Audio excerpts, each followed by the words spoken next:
Hello, I'm back. Can y'all hear me now? Hello, hello. I don't know what was going on with my internet. Can y'all hear me? Hello, hello. Hello in live land. Okay, but since I started this live over, what I want to tell you guys was that a lot of people have been asking me, like, Tyva, how did you get started? Can you hear me, Renee? How did you get started working from home?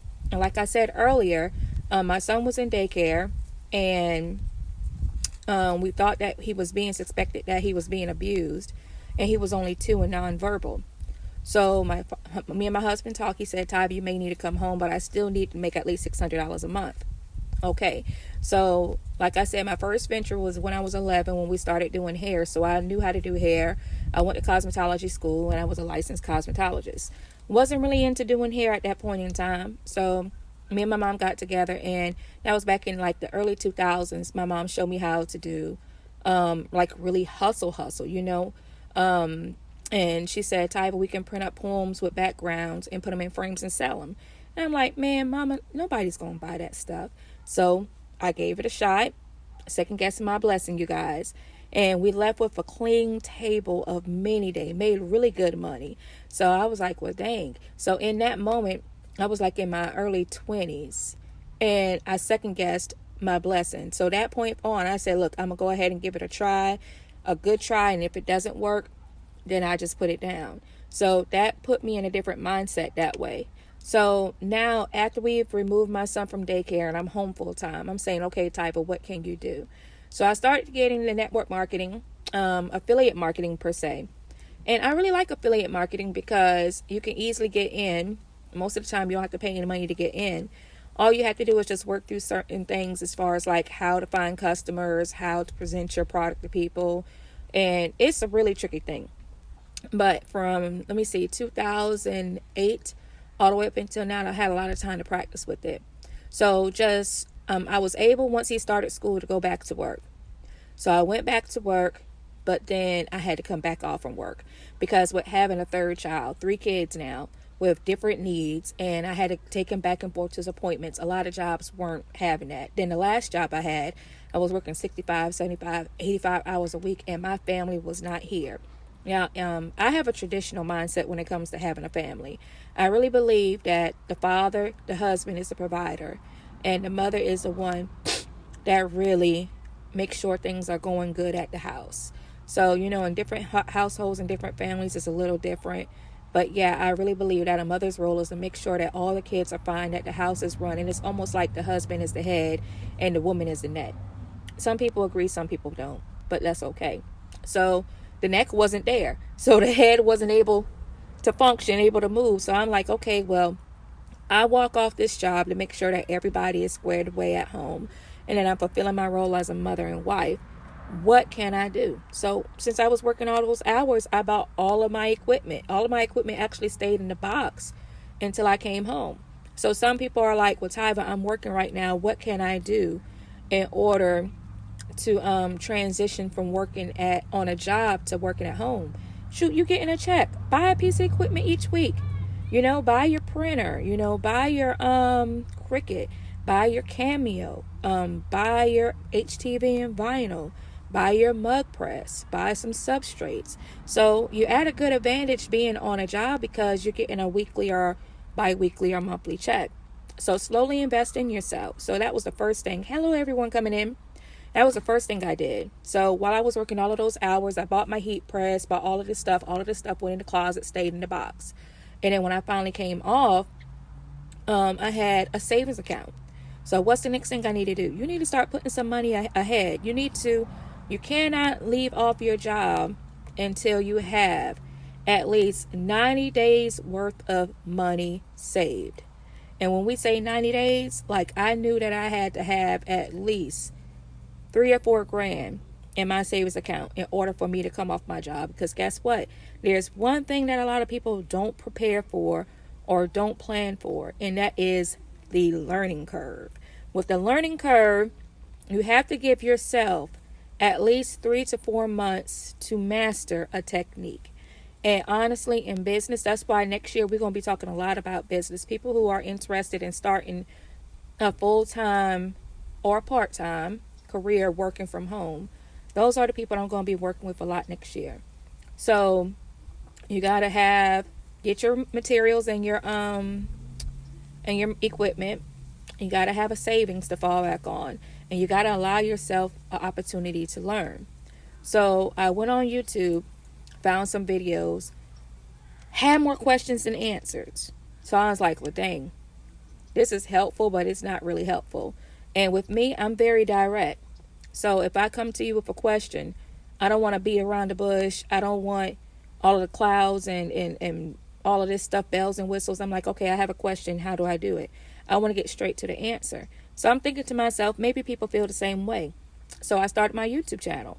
When I learned something, I demonstrated it with the hopes that people who had the same question as me will be able to get their answer. No, I don't have a fancy intro. No, I don't talk about myself 10 minutes into the video. Like, okay, you want to learn how to shadow?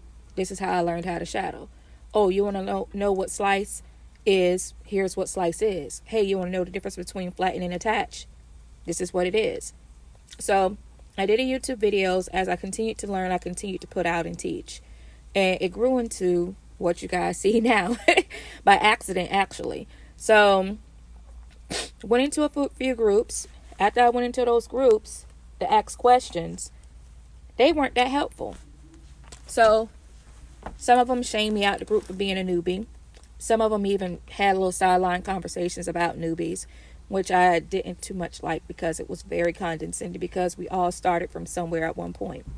So that's one of the reasons why I'm motivated inside of our groups the way that I am. Embrace newbies that come in. If they have a question, actually organize and document where they can get that answer so that they don't have to fish through the group or go ignored. So this is one of the reasons why I have the group structured in units. So that's what I decided to do.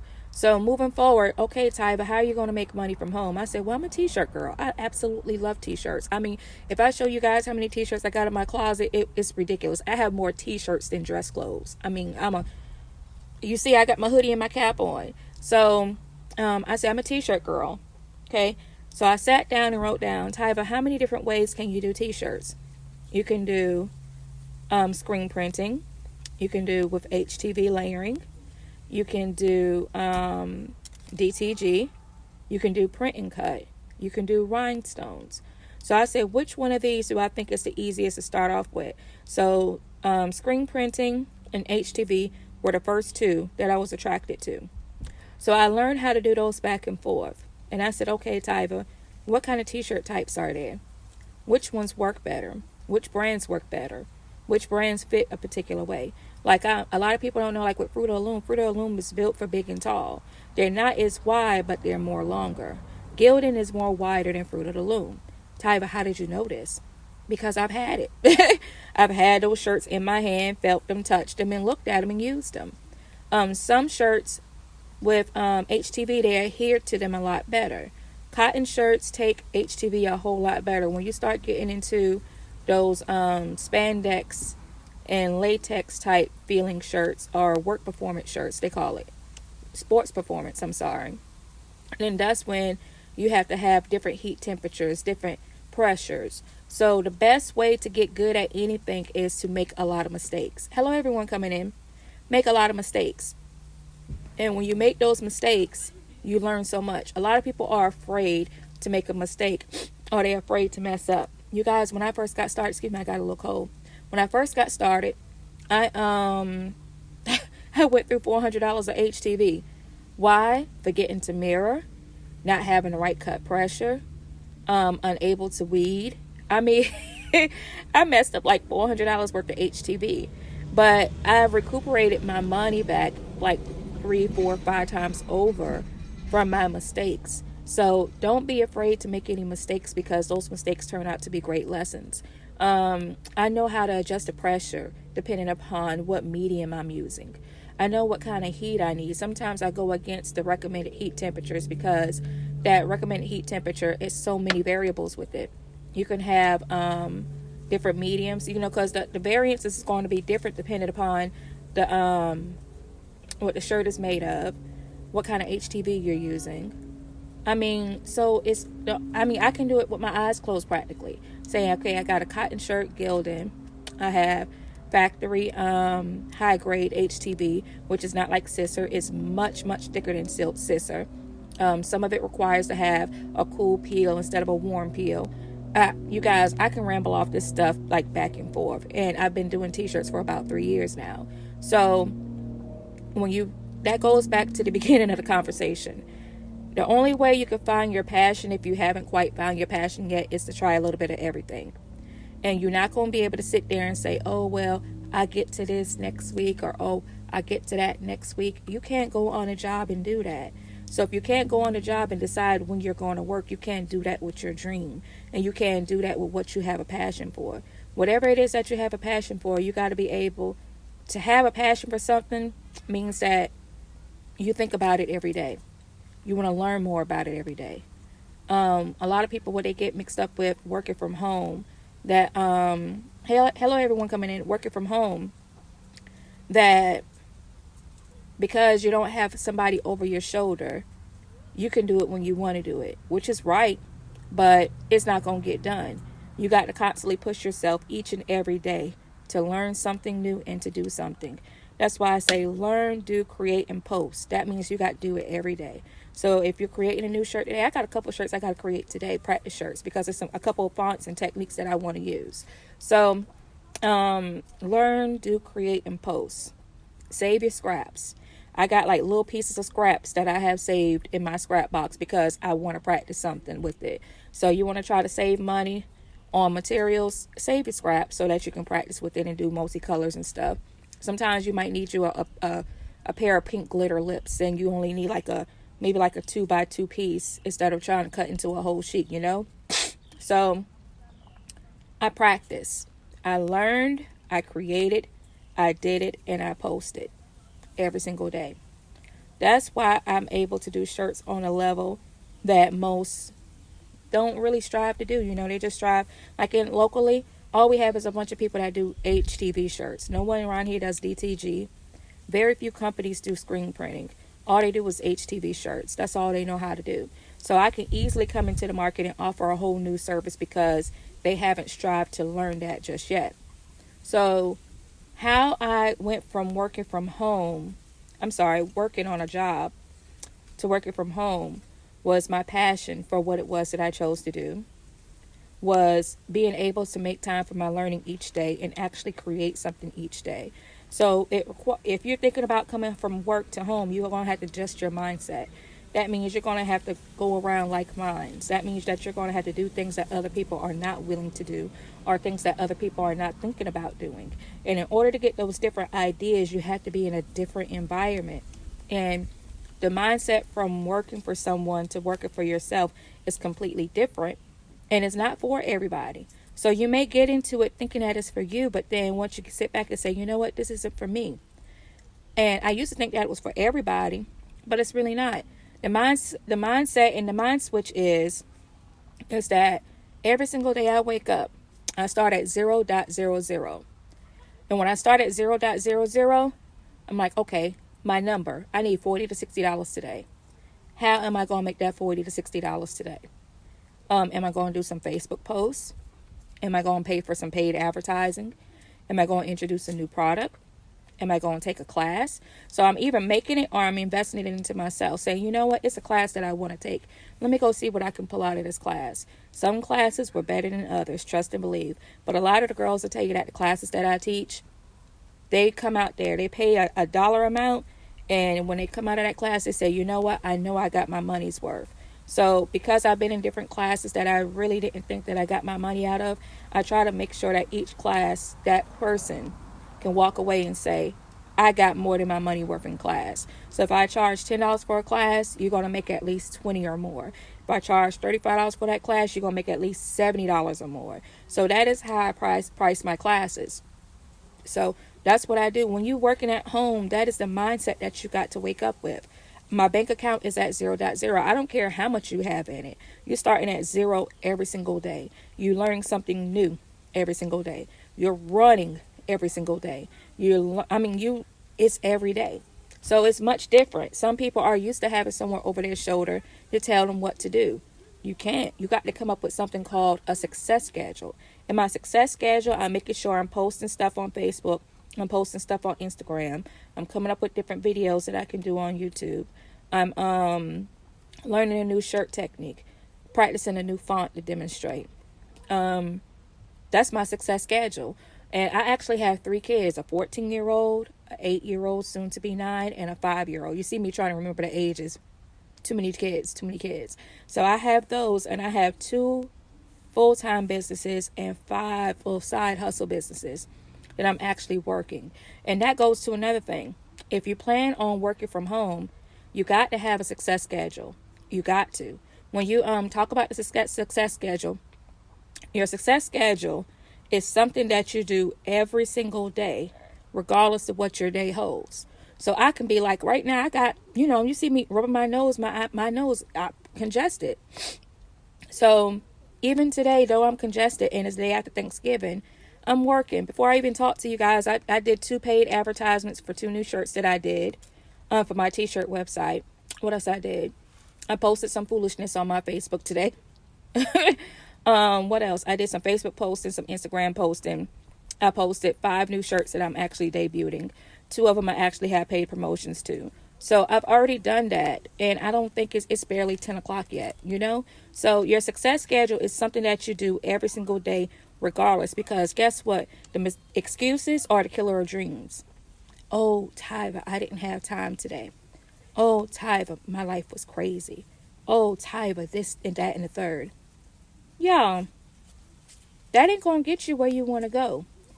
Everybody can make excuses, but everybody can't make moves, baby. You hear me? Everybody can make those excuses. Excuses takes the least amount of energy you need to do in order to make it, honey. Making moves, that takes leaps and bounds. So I was in my car accident and I was still moving. As long as I had this phone in my hand, they actually had to take my phone from me so that I wouldn't be overstimulated because, I got a head injury. Say you got a head injury, you can't have your phone right now.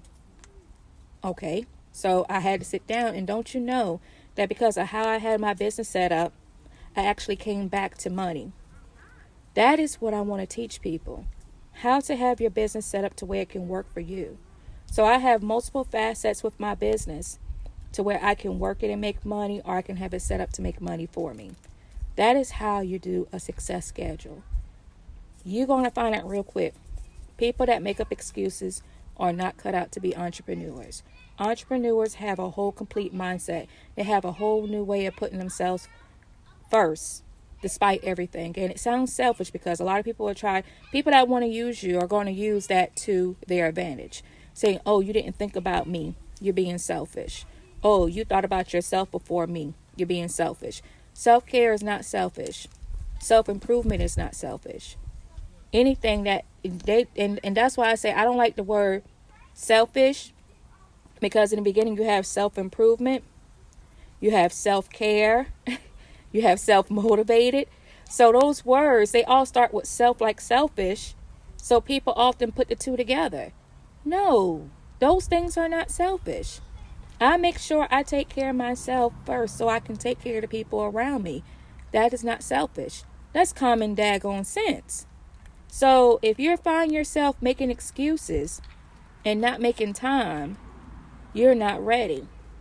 And the worst fear that I have for anybody is to wait until they absolutely have no choice but to do it, and they have to go through that learning curve. So even if you're crafting as a hobby, and you're not quite ready to go full time in it, it's best to learn as much as you can so that when that moment comes, you're able to make a good solid step forward. Excuse me, you guys. Good night. I probably should have made this live in the house. But with that being said, I'm going to go ahead and keep this video short because I don't want to lose your guys' attention. But one of the ways that I started working from home was using these same principles that we're talking about in this conversation. The moment I decided, I started buying my equipment. Once I actually left my job, I made sure I had It was like $3,700. I think it was close to $4. It was between 35 and $4. I had it in my savings account. You actually want to have enough money for at least 90 days in order for you to have your learning curve. But if you're good and you're not working that many hours, developing that learning curve while you're on a job and saving money, that's going to be really helpful. And for those that can multitask like that. With me working 65, 75, 85 hours per week, I didn't have time for that. So once I learned, I found that one thing I was passionate about, and I learned everything about it. I surrounded myself with like minds. I continued to learn. I continued to share what I learned. And I just, every single day, I had a success schedule. Tyva, what are you going to do today? You start off at 0.00. What is your number? When I first got started, my number was 20. Now my number is $40 to $60. So I started off today at 0.00. So far today, I made $35. So each day, that is my motivation. Tyva, what are you going to do? Where are you going to post? What are you going to promote? And that's what happens. Now, you can learn all of these things in this group, how to set yourself up for that, if that's what you want to do. Everybody is not cut out to be an entrepreneur. Everybody is not cut out to be able to handle a whole household from home. So it does require a whole new mindset. It is a trainable mindset, though, because I've been training for this mindset for like the better part of 10 plus years. So, yeah, you can go from becoming a worker bee to an entrepreneur. It's possible. So I appreciate that. I'm glad that it's useful to you because I've taken a lot of time putting this information together for you guys. So that was the biggest thing. I'm going to actually update this live with some clip notes from what we talked about. And I may even do a blog post with it because this information is very important. A lot of people ask me, Tyva, what did you do to help you be successful and to be able to come off a job? And I've been off of a job for 3 years now. So how are you able to come and make enough money from home in order to support yourself and whatever else you need for your family? And those are the key things why I continue to change my mindset each day. I continue to learn, and I started off at 0.00. When you have no other option, and the last thing I'll say, and I'll let you guys go, I made my hustle my priority. So if you're on a job and you have this hustle like it's your only income. And make a conscious decision that whatever money you make on your job is going into an account that you're not touching. When you go into that mode to where your hustle is the only thing you can depend on to eat, to feed your family, to pay your bills, and you make that conscious decision, you're talking about the level up. Oh my goodness. The beast will come out of you. You're either going to fold or you're going to be bold. You hear me? So the moment you switch that up and say, if I don't make any money today, I won't eat. My kids won't eat. Yeah, you're going to see some changes in your business and you're going to see some changes in how you move. Keeping a notebook. I have notebooks from 2014 that I'm recently going in because I got the information then, but my maturity and my mindset was not ready to grasp it. So I went back and read in those notebooks. And I was like, oh, so that's what he was talking about. So sometimes our blessings come to us at a time that we haven't fully grown in order to receive them. So definitely keep that in mind. So I just want to throw a couple things out there to you guys. Didn't want to make the video too long, but I hope that some of this information is helpful. If you want to know anything else, newbies that's in the group, make sure you go through the announcements tab to find out that information. It's a welcome video there. Check the unit section. The unit section has a lot of information. Also, don't forget to sign up at learnwithtyva.com so that you can get the free lessons, the crafters that I have here. It's Cricut help, it's Cameo help, it's Scal 5 help, it's basic sublimation, and all of those things are in the unit section of the group as well. So definitely your first step after watching this video, if you haven't already, is to watch the welcome so that you know how to navigate in the group. And I hope you guys enjoy the rest of your holiday.